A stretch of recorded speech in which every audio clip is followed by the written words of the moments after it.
75ನೇ ಅಮೃತ ಮಹೋತ್ಸವ ವರ್ಷದ ಸ್ವಾತಂತ್ರ್ಯ ದಿನಾಚರಣೆಯನ್ನ ಕೋವಿಡ್ ನಿಯಮಾನುಸಾರವಾಗಿ ಬಹಳ ಸರಳವಾಗಿ ಕಾರ್ಕಳದ ಗಾಂಧಿ ಮೈದಾನದಲ್ಲಿ ಆಚರಿಸಲಾಯಿತು. ಕಾರ್ಕಳ ತಾಲೂಕು ತಹಶೀಲ್ದಾರಾದ ಪ್ರಕಾಶ್ ಮರಪಳ್ಳಿ ಧ್ವಜಾರೋಹಣ ಮಾಡಿ ಮಾತನಾಡಿದರು.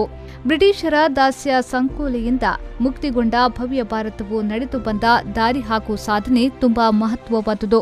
ಭಾರತವು ಕೃಷಿ ಪ್ರಧಾನ ದೇಶವಾಗಿದೆ.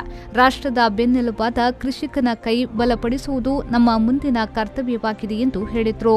ಸಂಕೋಲೆಯಿಂದ ಮುಕ್ತಿಗೊಂಡ ನಮ್ಮ ಭವ್ಯ ರಾಷ್ಟ್ರವು ಇಷ್ಟು ವರ್ಷಗಳಲ್ಲಿ ನಡೆದು ಬಂದ ದಾರಿ, ನಡೆಸಿದ ಸಾಧನೆ ಮಹತ್ತರವಾದದು ಮತ್ತು ಇನ್ನೂ ಸಾಧಿಸಬೇಕಾಗಿರುವುದು ಬಹಳಷ್ಟಿದೆ.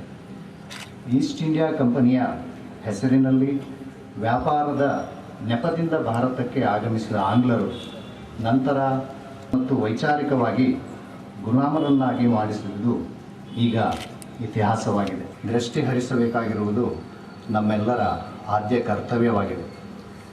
ಭಾರತವು ಕೃಷಿ ಪ್ರಧಾನವಾದ ದೇಶವಾಗಿದ್ದು ರಾಷ್ಟ್ರದ ಬೆನ್ನೆಲುಬಾಗಿರುವ ಕೃಷಿಕನ ಕೈ ಬಲಪಡಿಸುವುದು ನಮ್ಮ ಮುಂದಿನ ಕರ್ತವ್ಯವಾಗಿದೆ. ಹಸಿರು ಕ್ರಾಂತಿ, ಆರೋಗ್ಯ ಕ್ರಾಂತಿ, ಶೈಕ್ಷಣಿಕ ಕ್ರಾಂತಿಯಿಂದಾಗಿ ನಿರುದ್ಯೋಗ ಸಮಸ್ಯೆ, ಬಡತನ ಮತ್ತು ಅನಕ್ಷರಸ್ಥಗಳನ್ನು ಮೆಟ್ಟಿ ನಿಂತು ಸ್ವಾವಲಂಬಿ ಸದೃಢ ರಾಷ್ಟ್ರವನ್ನು ಕಟ್ಟುವತ್ತ ಕಟಿಬದ್ಧರಾಗೋಣ.